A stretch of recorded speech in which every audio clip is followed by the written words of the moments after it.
Hello and welcome to the Russian Empire History Podcast, the history of all the peoples of the Russian Empire. I'm your host, JP Bristow, and this is Season 1, The Forest, the Steppe and the Birth of the Russian Empire, Episode 53, The Balts and the Origins of the Baltic Crusades.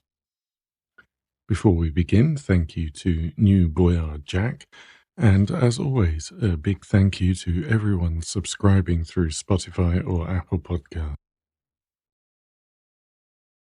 I could probably have introduced the Balts earlier, as they've cropped up in our story a couple of times among the Chud and other peoples of the regions, but they're going to be playing a big role soon, so it's time for a proper introduction.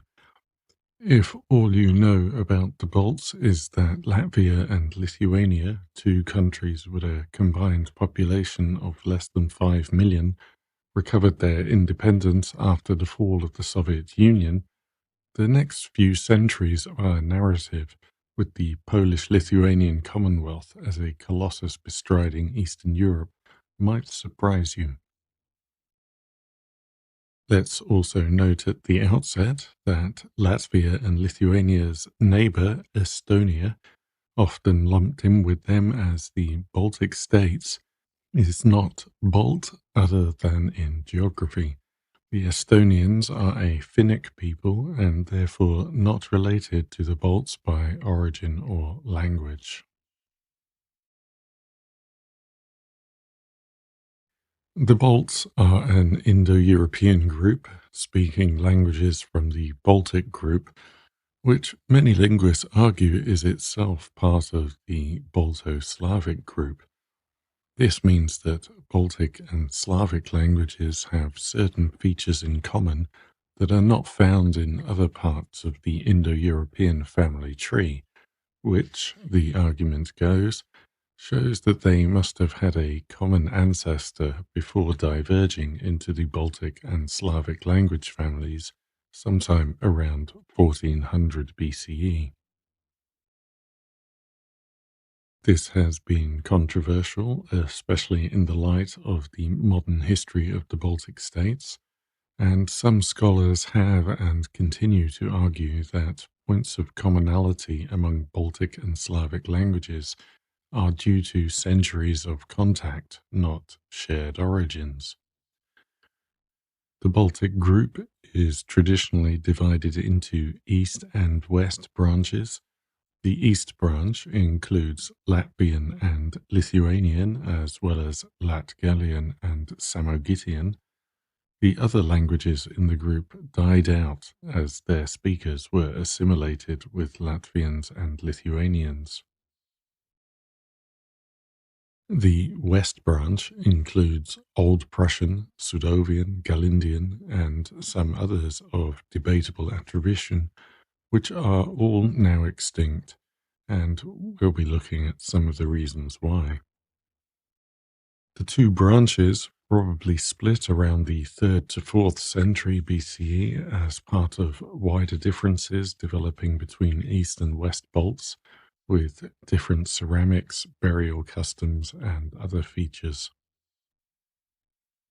Some scholars have recently argued that the Proto-Baltic language split into West Baltic, East Baltic, and Slavic, rather than two branches of Baltic splitting from a single Proto-Baltic. In prehistoric times, the Balts are believed to have lived across a vast area from the Baltic coast to the Volga and Dnieper. As we have heard when looking at other peoples, historians look at river names as an indicator of which groups might have been the first settlers in various areas. Topographical names identified as Baltic are found around the Upper Volga, Moskva and Oka rivers, the Dnieper, Lower Vistula, and Daugava. However, attempts to identify a Baltic Urheimat have run up against accusations of politicization and modern interests over objectivity. The Baltic languages are regarded as among the most archaic in Europe. The Baltic coastal area, the part of their original territory still inhabited by Latvians and Lithuanians today, was separated from the larger landmass by swampy forest, which meant that the inhabitants were more isolated and homogeneous than other peoples in northeastern Europe and experienced less linguistic evolutionary pressure. After the rapid expansion of the early Slavs, Balts living across the wider territory from the Volga to the Dnieper were linguistically assimilated, much like Iranic groups in the region. This was probably a fairly simple process given the similarity between Baltic and Slavic languages. I'm not going to stupefy you with all the technical details here, but for the linguists who believe in a common origin, the two language families share phonological characteristics and rules and common grammatical features distinct from other Indo-European languages, as well as a shared vocabulary. For the linguists who argue against the Balto-Slavic theory, all the similarities between Baltic and Slavic languages are the result of independent processes that simply happen to arrive at coincidental results. Soviet linguist Samuil Bernstein, for instance, examined a list of 1,700 supposedly common words and found that 75% of them could be found in other Indo-European languages as well. They also highlight the differences between the language families rather than the similarities.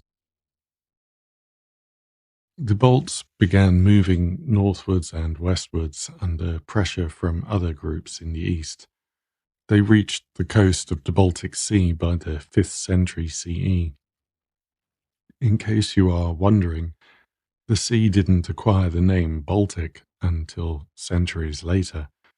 We have the first German sources calling it the Baltic Sea in the 11th century, and English did not adopt the name until the 16th century. Before that, it was the Eastern Sea. The first Balts to reach the coast were the ones who became the Western Balts. The largest group among them became the Prussians, sometimes called the Baltic Prussians or Old Prussians, to distinguish them from the Germans who later used that name. They settled in the area between the Vistula Lagoon on Gdansk Bay and the Curonian Lagoon, which is roughly where Kaliningrad is today. Heading up the Baltic coast towards the Gulf of Riga, the Prussians' western Baltic neighbours were the Galindians, Yotvingians or Sudovians, Skolvians and Nadruvians. After them, continuing to the northeast, came the Eastern Balts. Lithuanians had the largest territory, divided among the Samogitians or lowlanders and the Alksteitians or highlanders. The Curonians lived by the coast, and then the Semigalians and Selonians on the south side of the Daugava, and the Latgalians on the northern. The Daugava is the Latgalian name for the river we have previously encountered as the Western Dvina, its Russian name. In Polish and Belarusian, it is the Dzvina. It rises in the Valdai Hills north of Moscow, not far from where the Volga begins, and runs in the opposite direction through Russia and Belarus, and then into Latvia until it reaches the Gulf of Riga. The modern Latvian capital of Riga stands at its estuary. Both names are used in English. I will use Daugava when I'm talking about the Baltic and Western Dvina when I'm talking about Rus or Russia. The area the Balts occupied was larger than the modern Baltic states. We're going to see them gradually squeezed back to where they are today. In addition, there are still many Baltic groups living across the wider region of their origin, from the Dnieper to the Volga, who will mostly gradually assimilate with the Slavs. The identity of the Yatvingians is another point of controversy. They have been treated as closer to the Prussians, and Yatvingian has been classed by some linguists as a dialect of Old Prussian. But some Lithuanian historians and linguists disagree with this characterization and argue that they were closer to their neighbours to the north and east, and their dialect was closer to Lithuanian. Old Prussian is in fact the only properly attested Western Baltic language that we have. For the others, we have minimal to no surviving evidence.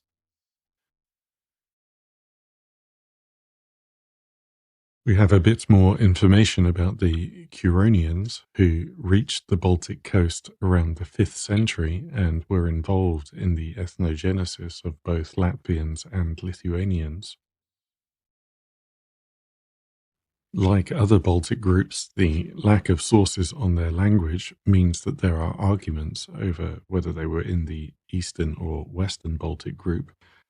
And while we have no Curonian sources, they are mentioned in Scandinavian texts. In the Nornagespater saga, the legendary Scandinavian king Sigurd Ring fought off Curonian raiders in South Sweden. The Curonians did in fact establish some settlements on Baltic islands and in eastern Sweden. The Vikings, for their part, also raided Curonia. We have several references to Viking expeditions intended to force them to pay tribute, as well as attempts to establish settlements. King Olaf, the ruler of Birka, which you may recall as the Scandinavian end of the eastern routes to Stara Ladoga and beyond, conducted a large-scale campaign in which he burned the town of Grobina before defeating 15,000 defenders at Apuole and forcing them to pay silver for each man. The Scandinavian sources generally paint a picture of a warlike warrior society and respect for the Balts as rivals. Of the Balts who are no longer with us, the best information we have is for the Prussians. Although they shared a common language and culture, the Prussians were never a united polity or territory. They had a tribal structure, which is well attested by contemporary writers. Pomesanians, Warmians, Bogisanians, Natangians, Sambians, Nadruvians, Bartians, Skulvians, Sudovians, and Galindians. This lack of unity would make it hard for them to resist invasion. The Old English Orosius, an Anglo-Saxon adaptation of the Historiae Adversus Paganus, includes a description of travels by a man named Wulfstan, who may have been English or may have been German, written around 880. As well as including the first known use of the word Denmark, it tells us about his visit to the Prussians, where he may have been sent by Alfred the Great to look for allies against the Vikings. Wulfstan found the Prussians to be a humble and plainly dressed people, distinguished by their bravery and great bodily strength. He found them to be hospitable and fond of drinking excessively. Have you ever noticed how pretty much every medieval traveller says that the people he has visited, it doesn't matter who they are, drank excessively? Wealthier people drank kumis, the fermented mare's milk we have previously encountered on the steppe, while the commoners drank mead. German chronicler Adam of Bremen claims that they also drank horse blood, another steppe habit, and of course they ate horse meat. According to a later German chronicler, Peter von Duisburg, Prussians treated their women like servants. Wives were not even permitted to eat with their husbands. Marriages were generally arranged as a business deal on the basis of the monetary wealth involved, and men had up to 3 wives.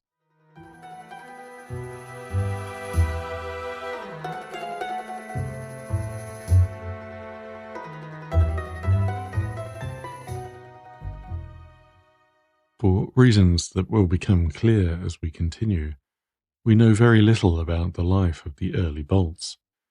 Written records preserving the languages of the various tribes have not survived. The chronicles describing them are written by their enemies, often tendentiously, rather than endeavouring to record accurate information. Archaeological records are also fairly scant, beyond some graves. But the most important thing that we know about them, that is precisely this that is going to determine what happens in the medieval Baltic, is that they were still pagans. They are often called Europe's last pagans, which we know is not true because there were other pagans further to the east. But those pagans in the Caucasus, or between the Volga and the Urals, were at Europe's periphery and had little contact with the West. The Baltic tribes were in a different position. Although they were somewhat isolated by natural features, by the 12th century they were surrounded on all sides by German, Polish, Swedish, and Rus Christians. For the medieval church, that made them a target for missionaries. The fact that they were living in tribal groups without a state structure also meant that they had no ruler for the church to recognize, and therefore were doubly fair game for Christian rulers looking for more territory. Some of the things we do know about Baltic pagan beliefs show that they were similar to other early Indo-European belief systems. Perkunas, the equivalent of Perun, was an important god. There was important mythology around twins. However, due to the lack of Baltic sources, the information we have about Baltic pagan beliefs is generally written by their enemies and may be exaggerated or intended to justify attacks on them. Peter of Duisburg wrote, quote, "Because they did not know God, therefore in their error they worshipped every creature as divine, namely the sun, moon, and stars, thunder, four-legged animals, even the toad. They also had forests, fields, and bodies of water, which they held so sacred that they neither chopped wood, cultivated fields, nor fished therein." End quote.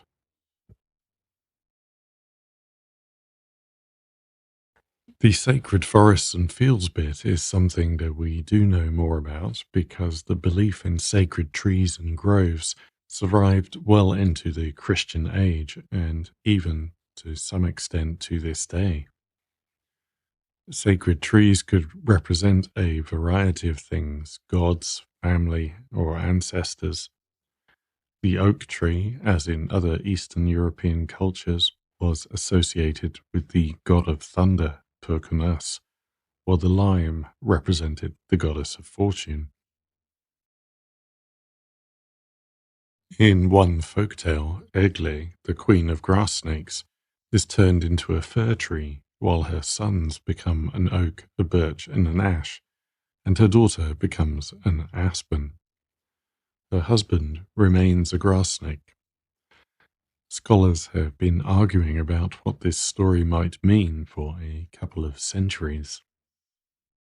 There are both masculine and feminine versions of the word for sacred grove, alka and alkas, which also mean sacrifice or place of sacrifice in Lithuanian, while the Latvian word for idol derives from the same source. They are commonly found as part of compound topographical names. There are more than 120 hills and 50 rivers or lakes in Lithuania and Latvia that contain Alka in their name. German chronicler Adam of Bremen was the first to mention the sacred groves of the Prussians in the late 11th century, recording that Christians were barred from certain groves and springs because they were considered to pollute them. Some scholars working with the descriptions in German documents believe that groves were used to mark boundaries between villages. More scholarly attempts to describe the groves were made around the turn of the 18th century, although, of course, the question then arises of how much these practices reflect the native practices of the Balts 1,000 years previously. Matthias Praetorius, a pastor who wrote an 18-volume history of Prussia, including his sketches made in various groves, is one of our most important sources. He describes how a Vaidutis, a member of the pre-Christian priesthood, summoned the god into a tree, thereby making it sacred. The ceremony lasted 3 days, during which the priest fasted.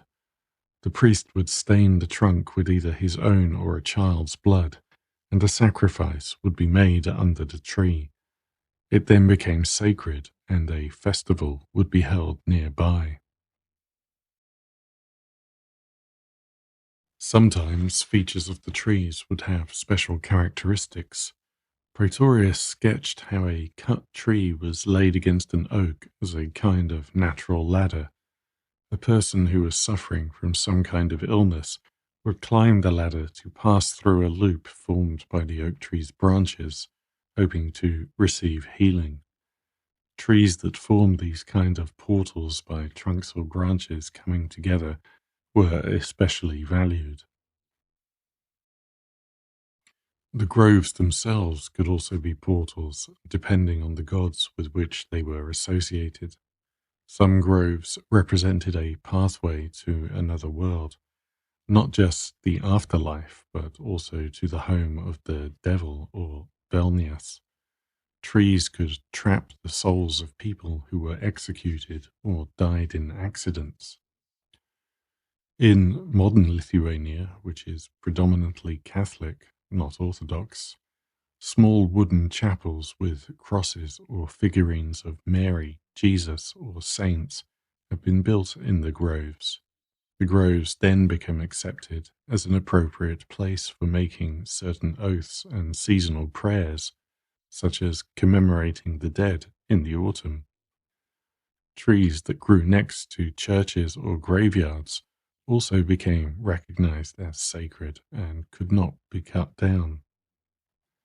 In rural areas, the custom of a family grove in which a tree was planted each time a child was born persisted well into the 20th century. It is difficult to link these modern practices directly to what the ancient traditional religion of the Balts would have been like, but scholars are using them in attempts to reconstruct their beliefs. Back in the 11th century, the groves held no value, intellectual or otherwise, for the Balts' enemies.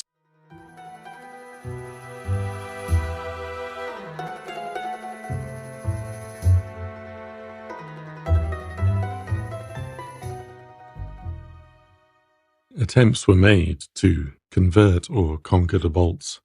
Members will recall that Mieszko I, the founder of Poland, attacked the Prussians almost as soon as Poland came into existence, and he attacked the Sudovians, Pomeranians, and Wends as well. These campaigns did not achieve any significant outcome, but continued intermittently over the next century. Members will also recall Adalbert of Prague, also known by his birth name Wojtek, a Czech bishop who gave up his diocese in Poland to become a missionary to Prussia. Although he did persuade some, his mission overall was not successful. Interestingly, this is partially put down to him reading from a liturgy book. Baltic societies were not literate and may have had a taboo against writing that meant they reacted negatively to the mere fact that he was reading rather than to his actual message. True or not, Adalbert was attacked and driven out of villages where he tried to speak. The opposition intensified. When Adalbert arrived in a village to speak, the locals greeted him by banging the ground with sticks and threatening to kill him and his companions. Nevertheless, he continued his efforts. On the 23rd of April, 997, Adalbert and his companions sat down to eat after performing a mass somewhere in what is now Kaliningrad Oblast. Suddenly, they were attacked by a mob. The leader, a pagan priest named Sicko, struck Adalbert, and the others joined in. They cut off his head and mounted it on a pole, which they carried home. King Bolesław I of Poland paid its weight in gold to have the body returned, and he was subsequently canonized. But we will not be dealing only with covetous rulers lusting after neighboring lands or the usual efforts of Christians to evangelize here. Other factors are in play, and we will see them both combined in something new, a missionary war. By the 1140s, the gains of the First Crusade from 40 years previously were starting to fall apart. In 1144, Imad al-Din Zengi, Atabeg of Mosul, had united enough Muslim allies to march on the Crusader kingdoms.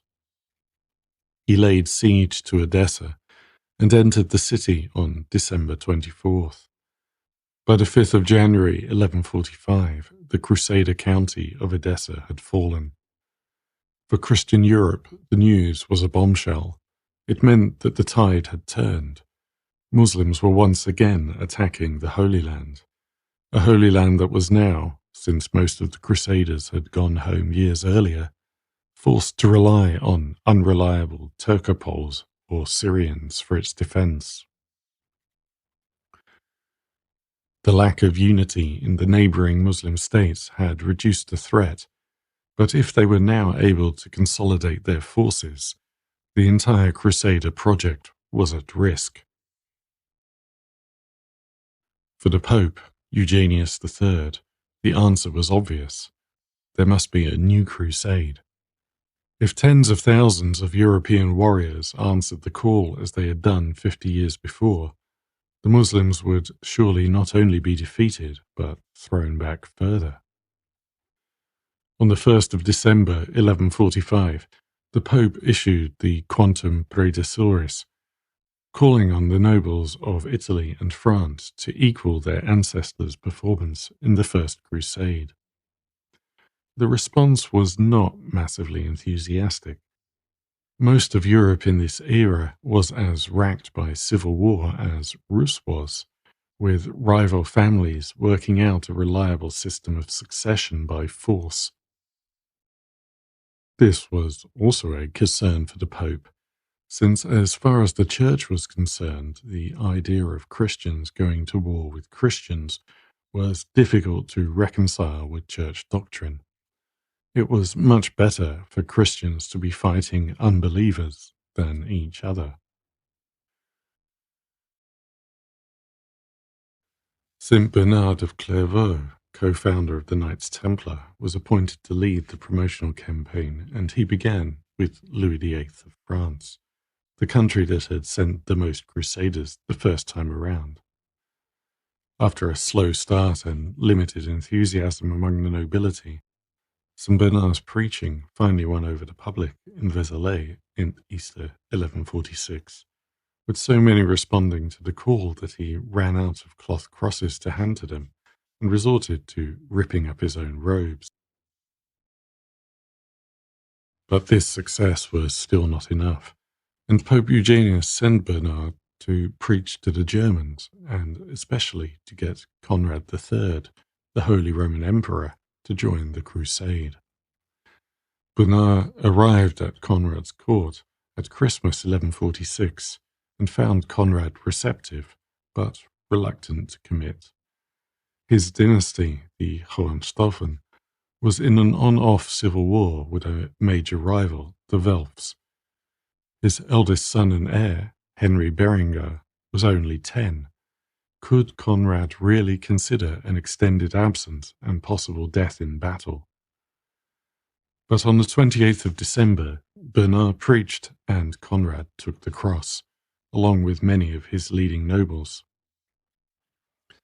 In order to recruit the greatest number possible and set in place the safeguards for the kingdom in his absence, a diet was called to be held in Frankfurt in March 1147. And so the flower of the German nobility gathered at the Church of the Saviour in Frankfurt to listen to Bernard, who was known as Dr. Mellifluous, the honey-tongued teacher. He was accompanied to Frankfurt by rumours of the miraculous healings he was performing along the way, and arrived to be greeted by a frenzied mob, forcing Conrad to pick him up and carry him to safety in the church. Conrad's brother, Bishop Otto of Freising, was there and wrote later that as Bernard spoke, almost the entire West became so still that not only the waging of war, but even the carrying of arms in public was considered wrong. All petty disagreements ceased, and the warring factions turned their military might as one towards the Holy Land. Crusades were often pitched to the nobility as an opportunity for healing that sent troublemakers out of the way to do something more productive overseas, but before that could happen, agreement needed to be reached on local rivalries. Otherwise, if a large number of men departed overseas, it was an opportunity for those who remained. Besides the Welf-Hohenstaufen conflict over the Holy Roman Emperorship, there were regional rivalries among the German states and territorial ambitions to the east. Most importantly, the succession needed to be secured against Conrad not returning. All these issues needed to be settled before the mass of the nobility would sign up. The last part went easily. Everyone agreed to accept Henry Berengar as co-ruler under the care and guidance of Archbishop Henry of Mainz and Abbot Wibold of Corvey. The rest did not go as expected. Bernard's aim was to gather an overwhelming force of French and German soldiers to march to victory in the Holy Land. But while the Germans wanted to go crusading, they had different ideas about where.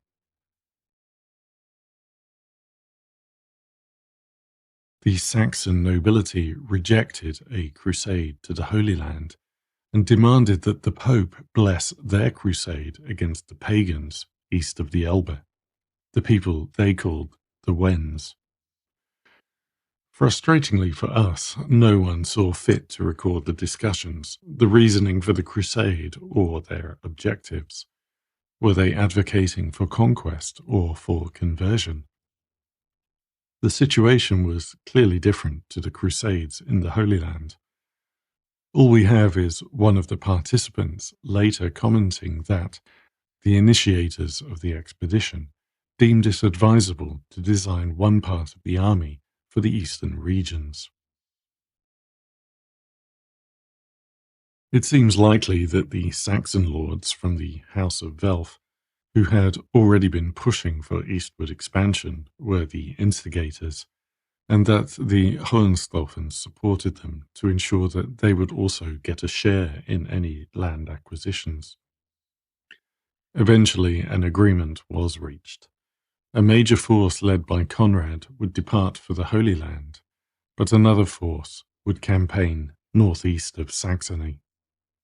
A month later, on the 11th of April, The Pope issued an updated version of the Divina Dispensazione, the document that described the status of Crusaders, giving the Wendish Crusaders the same status as those travelling to the Holy Land. Crusades were no longer something conducted against Muslims.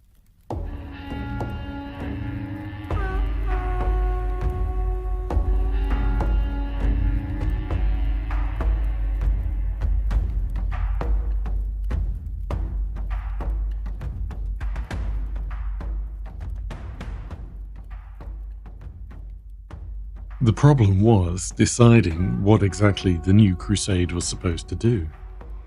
The Wends, who have cropped up in our story before as one of the first recorded Slavic peoples, had already been in contact with the Germans for centuries. They had been allies of Charlemagne and had assisted in his campaigns to convert the Saxons. Their major groups were the Abodrites on the Baltic coast east of the Elbe, the Wiltzes further south towards the Spree, and the Sorbs south of them. Beyond the Wends lay the Balts, and beyond them the Finnic peoples, pagans all. Bernard wrote a letter to the Crusaders setting out their objectives. They were to take vengeance on the pagans for their actions against Christians, and to expel the devil from the pagan lands.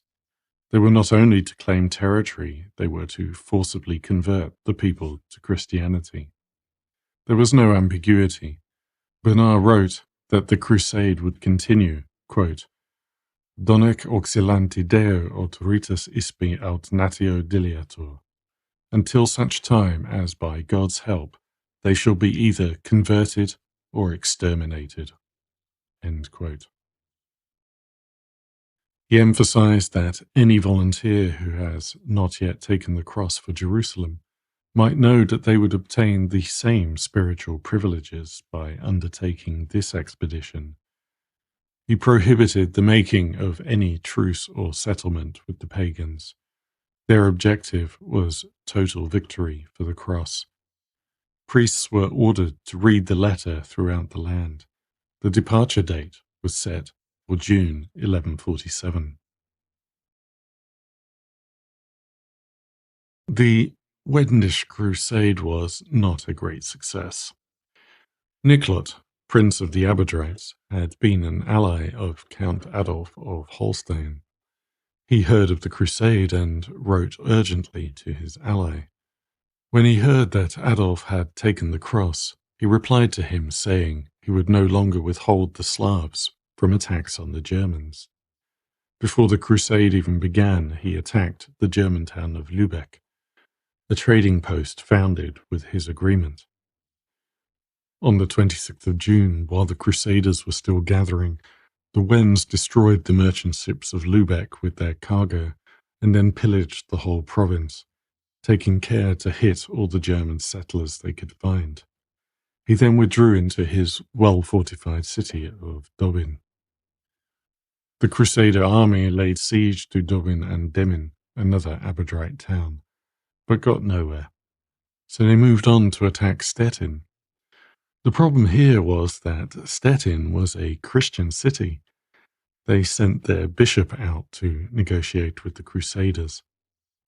Unlike their successors in the Fourth Crusade at the city of Zara, these Crusaders were shamed into withdrawing. They complained to each other that they were fighting their own people and devastating their own land. The bishop promised to baptize any pagans in the city, and the Crusaders went home with their tails tucked between their legs. This could have been the end of it, but it was not. The pagans were still there. The command to force them to convert was still in force. The Pope's blessing on the Crusaders still applied: conversion or extermination. In 1160, Valdemar the Great of Denmark, grandson of Mstislav I of Kiev, killed Niklot in battle and began the conquest of the Wends. By the end of the decade, he would mint coins with a palm branch, the sign of the Crusader, on one side, and a cross on the other. Attention then turned further east to the Balts, to 2 centuries of war that became known as the Baltic Crusades.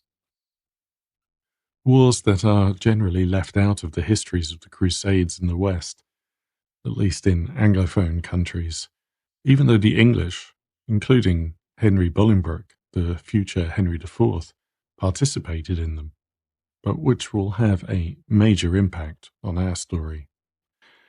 Through these wars, Baltic tribes will be forced to come together and form the Lithuanian nation. The Germans will indeed exterminate entire tribes and colonize the Baltic coast, where they will later supply the German scholars, statesmen, and soldiers of the Russian Empire, as well as the Baltic nobility who will help Russia maintain control over the Balts. And the Crusaders will carry on past the pagan Balts and attack Orthodox Rus, to their mind no true Christians. It is these crusades that will see so many enslaved Slavs taken to Europe that the word slave enters usage. Rus will find itself caught between the Mongols and the Crusaders, and for them, the Crusaders were worse. Alexander Nevsky of Novgorod, voted Russia's greatest historical hero just a few years ago, pragmatically submitted to the Mongols, but fought the Germans. Why was this?